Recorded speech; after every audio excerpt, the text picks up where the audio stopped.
5-7 और भी हैं जिनकी छोटी उम्र में शादी हो गई, स्टूडेंट रह चुके हैं मेरे बेचारे।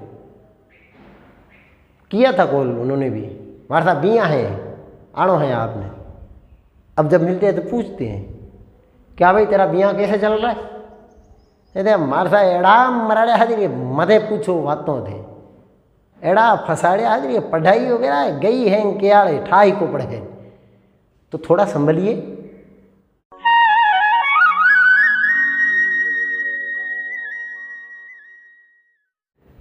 हेलो गाइस, नमस्कार, स्वागत है आपका एक बार फिर से आप ही की अपनी पाठशाला पर। हाजिर है मैं आप लोगों के लिए एक नई वीडियो के साथ। अभी क्या है, हाल ही में मेरे एक स्टूडेंट की शादी हुई। शादी क्या हुई, बेचारे का शिकार किया गया है एक ऐसे हथियार के द्वारा जिसका उपयोग गैरकानूनी है लेकिन लंबे समय से किया जा रहा है।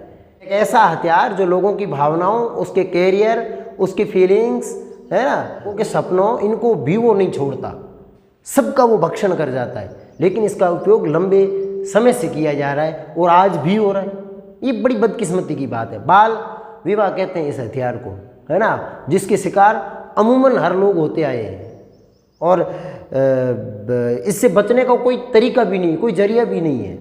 समाज है, समाज के रीति रिवाज है, अपनी इज्जत है, ये है वो है, इसके ऐसे हजार हथकंडे हैं। इस शिकार होने के बाद आप इसमें से बच के निकल ही नहीं सकते। 2021 के अंदर गैर कानूनी होते हुए भी सबकी आंखों में धूल झोंक कर, प्रशासन को ठेंगा दिखाकर, यहाँ वहाँ समाज सुधारकों को ठेंगा दिखा करके इस हथियार का प्रयोग समय समय पर किया जाता है, क्योंकि इन बच्चों की भावनाओं से खेलना, इनकी फीलिंग्स को खिलौना समझ के उससे खेलना हमारा जन्म सिद्ध अधिकार है और इसे हम हासिल करके ही मानेंगे। इसी वजह से इसका उपयोग किया जा रहा है। ये एक मानव समाज के लिए बड़ी बदकिस्मती की बात है, खास करके हम जैसे युवाओं के लिए, जो समाज सुधारक के रूप में या फिर शिक्षित होने के बाद, एक शिक्षा के उच्च लेवल पे पहुंचने के बाद भी इन चीज़ों को रोकने में नाकाम हो रहे हैं, है ना। ये अपनी नहीं है, ये हर उस मनुष्य की समस्या है। यदि देखा जाए तो हर दूसरा तीसरा आदमी इस घटना का शिकार होता है, लेकिन नहीं, रोकने के संबंध में किसी से कुछ नहीं कह सकते अपन लोग। अब इसी लड़के को देख लो, कोई तीर नहीं मारा इसने बड़ा, इसने कोई बिजनेस नहीं किया है, नहीं इसने कोई सर्विस प्राप्त की है। 9वीं क्लास में पढ़ने वाले लड़के की शादी हुई है, 9th क्लास में। और 9th तो क्या, अपने यहाँ पे तो लड़के को जन्मे 4 महीने नहीं हुए, थाली में घातुड़ा वो देख दू तारो क्यों यो जान 4 दिन ही न सोयो, बहुत ही बढ़िया कियो थे, धन्यवाद का पात्र हो। क्या चल रहा है ये है? एक बच्चा क्या समझ रहा है वो शादी के बारे में, क्या मतलब क्या है उसको शादी से है, और अपन उसको अभी से इस बेड़ी के अंदर बांध के छोड़ते हैं। इसका परिणाम वो आने वाले 15 से 20 साल बाद भुगतता है और फिर 50-60 साल तक भुगतता रहता है, चीख चीख के, चिल्ला चिल्ला के भुगतता है वो। फिर उसका इलाज अपने पास नहीं होता। इसके परिणाम कई तरीके से निकल के आते हैं। कई होते हैं जो कॉम्प्रोमाइज़ करके चला लेते हैं, एक लंबी क्या कहते हैं उसको, डील करते हैं, वो एक लंबी लीज साइन करते हैं 50-60 साल की, है ना। और कुछ लोग होते हैं जो नहीं कर पाते हैं, वो अलविदा कह जाते हैं। और कुछ लोग होते हैं जो इन बंधनों को तोड़ देते हैं, फिर उनके ऊपर वो संस्कारहीन होने का आरोप भी लगता है ना, कि ये संस्कारों की कमी हो गई, ये हो गया, वो हो गया, पहले चलता था ये वो, इतना सब कुछ कर लेंगे लेकिन इसको बंद करने के बारे में कभी नहीं सोचेंगे। अभी हाँ, हो सकता है कुछ लोग ये भी कहेंगे कि इन्हें क्या पता संस्कार क्या होता है, ये वीडियो के सामने खड़ा होकर बोल दिया, ये कर लिया, वो कर लिया, ये चीज़ तो ज़रूरी है। कुछ ये भी कहने वाले आएंगे, लेकिन कभी ये नहीं कहेंगे कि इस चीज़ में सुधार क्यों नहीं कर लिया जाए। पता नहीं क्यों सब आँख मूंद के चलते हैं। बड़ी मतलब शर्म की बात तो ये है कि वेल एजुकेटेड लोग, अच्छे शिक्षित लोग भी इस परिपाटी पे चल रहे हैं। उनको भी ऐसा नहीं लगता कि नहीं, हमें इस परंपरा को बदलना चाहिए, आगे आना चाहिए, समाज के लिए पथ प्रदर्शक बनना चाहिए। कभी नहीं करते। पता नहीं कब होगा। अब वो लड़का केवल 9th क्लास में पढ़ता है बेचारा, केवल 9th क्लास में है, उसकी पढ़ाई डिस्टर्ब होगी। आज बिंदनीन तेड़वा जानो, आज बिंदनीन पासी पोसावा जानो है, 4 दिन वहाँ रहेगा और फिर वापस आएगा, 4 दिन स्कूल में बैठेगा, तो फिर उधर आज बिंदनी के पीर में बिया है, अब बिंदनी के पीर में बिया तो प्रोमणन तो आना पड़े। और यदि प्रोमणा यह कह दे कि नहीं मैं तो स्कूल जाऊंगा, तो फिर बींदनी तो अपने पापा जी से कॉल करवाएगी, है ना।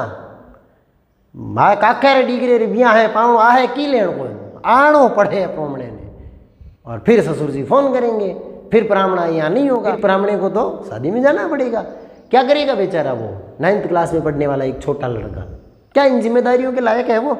क्या इन जिम्मेदारियों को निभा पाएगा वो? कल को यदि बींदनी के घर में नहीं बढ़े और वो अलग होके बैठ जाए कि मैं तो इस घर में नहीं रहूँगी, नारी होके बैठूंगी, क्या करेगा वो बच्चा जो अभी पार्टी पेन भी घर वालों से मांग के पैसे लेके आता है? चलाएगा वो अपनी ज़िंदगी को सक्सेसफुल हो गए? कभी नहीं। लेकिन हम नहीं मानेंगे। हम हमारी जो इनकी खुशियों को गला घोंटने की जो परंपरा है उसको निभाते रहेंगे और ज़िंदगी भर निभाएंगे। पता नहीं कब होगा इनमें सुधार यार। और यदि इन सभी घटनाओं की अपन तह में जाने की कोशिश करें ना कि भाई होता क्यों है, ये कारण क्या, इसका रीज़न क्या है, तो इसका सबसे बड़ा रीज़न ये निकल के आता है, मृत्यु भोज कहते हैं जिसको, है ना। यदि किसी की डेथ हो जाती है तो उसके पीछे किया जाने वाला खर्च कई लोगों को कर्ज के नीचे दबाता है ना। बस इसी की वजह से ये बाल विवाह को बढ़ावा मिलता है सबसे अधिक और सर्वाधिक। यदि कोई भी कहीं पर भी किसी की मृत्यु हो जाती है या कहीं कोई गुजर जाता कर जाता है, तो जिस दिन से वो जाता है उसी दिन से 15 से 20 जिंदगियां, है ना, कि खुशियां कुर्बान करने की रणनीति तैयार होने लग जाती है। क्योंकि यहाँ खर्चा होगा, इस खर्चे में इनको भी निपटाना है ना। भाई इतना खर्चा कर रहे हैं, इनकी खुशियां भी तो साथ में कुर्बान होनी चाहिए ना, हो जाती है। छोटे से लगा के बड़ा, कोई ये नहीं देखता कि इनका आगे क्या होगा, भविष्य क्या है, ये है वो है, कोई मतलब नहीं है ना। कि यहाँ इनको फंसा फंसा के छोड़ दिया जाता है, जिनके परिणाम भविष्य के अंदर अपने सामने निकल के आते हैं। कईयों के ठीक हो जाता है, कईयों के ठीक नहीं होता। और इसके अंदर और इसको बढ़ावा देने में सबसे अधिक योगदान ऐसे लोगों का होता है, दो गले जिनके होते हैं ना, बोलते कुछ और है करते कुछ और है। बड़े बड़े मंच पे जाते हैं, थोड़ा जब्बा पेरुड़ा, है ना, टकाटक उड़ा, प्रेस रेस ठोकुड़ा, मंच मत भाषण ठोकी, ये बंद होना चाहिए, समाज के लिए अभिश्राप है, ये है वो है, बाल विवाह के कारण रिश्ते टूटते हैं, संस्कार खत्म होते हैं, ये वो, एक लंबा चौड़ा ऐसा भाषण झाड़ते हैं और सारे युवा लोग उसको सुनते हैं, उसको फॉलो भी करते हैं। और जब ये घटना हो जाती है ना, किसी की मृत्यु हो जाती है, तो सबसे पहले इनके पास कॉल जाता है कि हमारे फलाना राम तो चले गए, तो अब हमें ब्याह करना है 15 से 20 लोगों की ज़िंदगी का, तो करें क्या, इनको कॉल करो। ये प्रशासन को हैंडल करने का काम भी करते हैं, ये उनको रोकने की जिम्मेदारी लेते हैं। थे थारो काम करो, थे थारो डोरा बांधो, आराम ब्याह करो, पुलिस वाला ने थारे खेत के में पग देने की भी हिम्मत को है। आ जिम्मेदारी मारी। ये लोग समाज सुधारक बन के घूमते इसमें ज़्यादातर श्रेणी के, और जब इन्हीं समाज सुधारकों के घर पे ऐसा काम हो जाता है तो धड़ल्ले से निपटता है और सीना ठोक के कहते भी है। प्रशासन आया था, सड़कों पे घूम रहा था, खेत में पांव रखने की हिम्मत नहीं हुई। ये बंद करवा रहे हैं इसको, बाल विवाह को रोक रहे हैं, मृत्यु भोज को बंद करवाने वाले लोगों की कहानी है। ये हर जगह होती है, लेकिन बोलता कोई नहीं है, क्योंकि बड़े लोग होते हैं ना, बड़े लोगों के घर में यदि कुछ भी ऐसा कुछ होता है तो वो लीगल है, बिल्कुल भी अनलीगल नहीं है। हम जैसे गरीब प्राणी होते हैं ना, वो मारे जाते हैं, वो फंसते हैं बेचारे। और कुछ इसके कारण है, अभी भी प्राचीन मानसिकता चलती है ना। जो अपने घर में बुजुर्ग लोग होते हैं ना, उनकी एक ऐसी भावना रहती है कि पोते तो हूँ पन्नीस दूधे हूँ भाई, पे तो कर जाऊँ, इस चक्कर में बाल विवाह करवाए जाते हैं। वो पोते पन्नीस तो दे कहीं पोते, अरे क्या कर लोगे भाई पोते को पढ़ना के, केवल पढ़ना ही है, उसको खुश भी रखना है ज़िंदगी में, कुछ बनाना भी है, कुछ सक्सेस भी होना चाहिए वो, या केवल पढ़ना ही हो जी, पढ़ने से बींदनी आती नहीं है, आयु भी वापस चली जाती है ना। कि तो केवल पढ़ने से कुछ नहीं होता, एक एज होती है, वहाँ तक आने के बाद ये प्राचीन सोच है, एक समय में सही रही होगी, आज इसकी कोई आवश्यकता नहीं है। युवा लोग जितने भी हैं वो इस चीज़ पे विशेष गौर करें कि अपने बच्चों की शादी की बात एक निश्चित आयु के बाद ही तय करें, है ना। और इसका दूसरा सबसे बड़ा कारण ये दिया जाता है कि आयु बढ़ने के बाद हकपण होता नहीं है, बड़े लोगों का हकपण मुश्किल से होता है। क्यों होगा बड़े लोगों का हकपण भाई, है जब अपन इनकी ज़िंदगी को यहीं बर्बाद कर जाते हैं तो बच्चे का कौन पीछे सकपन करने वाला। जब सब लोग नहीं करेंगे तो धीरे धीरे तो होगा ना ऐसा कि बच्चा योग्य है या लड़की योग्य है, उसमें योग्यता है, वो काबिल है, तो उसके लिए तो 1000 रिश्ते मिलेंगे। कौन कहता नहीं मिलता है। और यदि बच्चे में योग्यता नहीं है, वो खुद ही काबिल नहीं है, तो फिर उसका आप यदि छोटी उम्र में कर भी लेंगे तो क्या उखाड़ लेंगे आप। ऐसे हज़ारों उदाहरण पड़े हैं आप लोगों के सामने, अपने आसपास नज़र दौड़ाइए, मिल जाएंगे आपको। छोटी उम्र में शादी हुई, अब क्या है, अब वो एक नंबर के नशेड़ी हैं, आंखें उनकी टाइम पे खुलती नहीं है, एक महिला की ज़िंदगी बर्बाद कर चुके हैं, पीछे जिनकी संतान है तो 2-3 वो बर्बाद हो रखी होती है। ऐसे केस भी तो है ना। उनकी यदि छोटी उम्र में हो भी गई तो उन्होंने किया क्या, किसको सुख दिया उन्होंने, अपने माँ बाप को या फिर उस लड़की के माँ बाप को या अपने बच्चों को, किसी को नहीं दिया। यदि ऐसी शादी अपन बालपने में करवा भी देते हैं, पड़ेटी दिनों डोरो, तो भी आपन के मिलो कुछ मिला गया अपन को, कुछ भी नहीं, नगण्य, जीरो। तो धोखा हुआ ना। यदि ऐसों का नहीं हो ना तो एक ही कंवारा बचेगा, लेकिन हो गया तो 5, 7, 10 जिंदगियों को परेशान कर रहा है यार।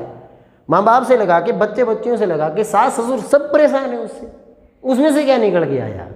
तो ये बाल विवाह के ऐसे नेगेटिव रिजल्ट कुछ ज़्यादा ही निकलने को मिल रहे हैं आजकल। तो ये बिल्कुल ठीक नहीं है। इसमें ये सोच अभी बदल जानी चाहिए कि बड़ों का नहीं होता है, नुस्खा नहीं होता है। यदि योग्य है, योग्यता है तो होगा, उसको कोई नहीं रोक सकता। फिर आजकल जो बड़े बच्चे होते हैं वो फिर माँ बाप की नहीं मानते, फिर वो अपनी मर्जी से शादी करते हैं। ऐसा नहीं है, बिल्कुल माँ बाप की सलाह से बड़े होने के बाद भी एक निश्चित आयु आ जाती है ना, वहाँ पे आप बच्चों को देख के करें तो आगे वाले के लक्षण तो दिखे ना कम से कम अपन को। अपन 4-4 महीने के बच्चों की शादी करें, ठीक ढंग से बोल भी पाएगा या नहीं इसकी भी कोई गारंटी नहीं है, ठीक ढंग से चल से पाएगा या नहीं इसकी भी कोई गारंटी नहीं है। और आप अपन पर्यटन छोड़ दें, उससे कहाँ उनको ढंग का मिलेगा एक निश्चित आयु के बाद। फिर अपन को उसकी एक दिशा, एक फ्यूचर उसका अपन को पहले से तय होता कि कहाँ किस तरफ जा रहा है। तो फिर आधी से ज़्यादा समस्या तो सोल्व होती है ना इस चीज़ से। अच्छा, यदि वो अपनी मर्जी से करेंगे ना तो फिर वो भुगते, कम से कम अपने हाथ से तो गड्ढा खोदा है ना उसने, अपने ऊपर तो पूरा नहीं आएगा ना। यहाँ तो अपन खोद रहे हैं यार, अपन डाल रहे हैं उनको अंदर, जिंदगी भर वो अपन को बोलता फिरेगा कि ये उनकी वजह से हो गया, ये इनकी वजह से हो गया। अब इनके क्या परिणाम निकल के आते हैं, संबंधों का टूटना सबसे पहला परिणाम है। यदि कोई भी लड़का या लड़की जिसमें से एक काबिल है और दूसरा बिल्कुल भी किसी काम का नहीं है, डेफिनेटली वो संबंध क्यों बचेगा, उसके तो बचने की कोई ठोस कारण, कोई आधार भी नहीं बचता अपने पास। एक लड़के लड़की का छोटी उम्र में मान के चलिए आप संबंध तय हो जाता है, लड़की पढ़ लिख के बड़ी IPS अफसर वगैरह बन जाती है, उसको किसी उसका जिसका संबंध उसका लड़के से हुआ है वो उसने कुछ खास किया नहीं, वो ऐसे ही मतलब घूमता फिरता हुआ पाया जाता है। किसी रिसेप्शन में जाना है, अब मैडम के साथ पतिदेव चाहिए, अब मैडम तो IPS है और पतिदेव साहब भी तांग से लीड़े मुंह में लावे, आवड़ दे बेक आवड़ दे, खाली काट, हाँ ठीक है। क्या ये आप समझ रहे हो, ड्राइवर ही नहीं है, खलासी भी नहीं है, एक नंबर का लिटलर निकम्मा है। कैसे बचेंगे ये संबंध है? भविष्य में तो ऐसा हो सकता है ना, अपन छोटों की शादी कर रहे हैं, बड़ा होने के बाद तो यही होगा भाई। हर आदमी को अपनी भावनाओं के अनुसार, अपने लेवल के अनुसार, अपनी एक क्या बोलते हैं रेपुटेशन के अनुसार अपना जीवन साथी चुनने का हक तो होना चाहिए ना कम से कम, है? वो उससे भी वंचित रह जाए क्या? फिर भी कॉम्प्रोमाइज़ करके चलते हैं लोग, बहुत कम ऐसे होते हैं जो रिश्ते टूटते हैं, है ना। सलाम है ऐसे लोगों को जो कॉम्प्रोमाइज़ करके चलते हैं, है ना, संभल के अपनी ज़िंदगी को चला के चलते हैं। और हाँ, ऐसा होना भी चाहिए। यदि अपना सक्सेस होता है, आगे वाला इतना सक्सेस नहीं है, कोई दिक्कत नहीं है, सामने वाला की भावनाओं की कदर करते हुए रिश्ते को बचाने का हर संभव प्रयास करना चाहिए। फिर भी यदि नहीं होता है तो फिर मामला गड़बड़ है। लड़की पढ़ लिख के बड़ी बन गई, लड़का इसमें एक पीता हुआ फिर रहा है गलियों में, इधर उधर कोई काम नहीं उसके पास, सुबह से शाम तक आवारा घूमता हुआ पाया जाता है। फिर उस रिश्ते में अपन कहाँ तक ऐसा बोलें कि भाई ये नहीं, रिश्ता होना चाहिए, है? ये बिल्कुल ठीक नहीं है, इसमें सुधार की आवश्यकता है। इसकी जड़ घूम फिर के एक ही आती, बाल विवाह। तो क्यों नहीं अपन उस पर उसको रोकने का प्रयास करें? फिर ऐसा भी कई जगह देखा गया है, लड़के या लड़की में से कोई हाईफाई हो गया, बड़ी उच्च पोस्ट पे पहुंच गया और उसे लगा कि मुझे ये शादी नहीं करनी चाहिए, ठीक है, तो वो संबंध को तोड़ने की कोशिश करता है। तो लड़का या लड़की योग्य नहीं है, फिर भी मूंछ का वो रखने के लिए पंचायती ये वो पता नहीं कितने लोगों के पीछे घूमना पड़ता है। है। जितना खर्चा अपन शादी में नहीं करते उससे ज़्यादा इन पंचायतियों का हो जाता है। इंगे झब्बो कराओ, इंगे ओ कराओ, बिंग वो कराओ, हजार रामायण घूम फिर के फाइनली रिजल्ट क्या मिलता है? कोई संतुष्ट नहीं है। न तो लड़के संतुष्ट, न लड़का संतुष्ट, न घर वाले संतुष्ट, न पीर वाले संतुष्ट, न ससुराल वाले संतुष्ट। फिर निकालते क्या अपने से रिश्तों में से? और यदि वो समझौता कर भी लेता है तो जीवन भर अपने भाग्य को कोसेगा। जीवन भर वो अपने को ये कहता हुआ मिलता है कि यार हमें बर्बाद कर दिया, हम ये हो गए, हम वो हो गए, है ना। तो ये बहुत बहुत ज़्यादा कॉम्प्लिकेटेड चीज़ें इससे उत्पन्न हो जाती है केवल एक स्थिति के कारण। उम्मीद है युवाओं से, जो अपने हम उम्र हैं, जो थोड़े समझदार हैं, एजुकेटेड पढ़े लिखे लोग हैं, उनसे कि थोड़ी समझदारी दिखाइए, इस बाल विवाह के चक्कर से अपने आप को बचाइए, है ना। अरे होगा, सब होगा, बच्चे काबिल होंगे, सब करेंगे वो, है ना। और हाँ, लास्ट जाते एक चीज़ और बता दूँ आपको, 5-7 और भी हैं जिनकी छोटी उम्र में शादी हो गई, स्टूडेंट रह चुके मेरे बेचारे। किया था कॉल उन्होंने भी, हमारे साथ बिया है, आड़ो है आपने। अब जब मिलते हैं तो पूछते हैं, क्या भाई तेरा बिया कैसे चल रहा है? कहते हमारे साथ एड़ा मराड़े हाजिर मधे पूछो बातों थे, एड़ा फसाड़े हाजिर पढ़ाई वगैरह गई है केयाड़े ठाई को पढ़े। तो थोड़ा संभलिए। उम्मीद है आप लोगों के कुछ थोड़ा बहुत समझ में आया होगा। जो समाज सुधारक हैं उनसे भी हाथ जोड़ के विनती है कि सक्रिय भूमिका निभाएं, समझाएं लोगों को। Thank you very much.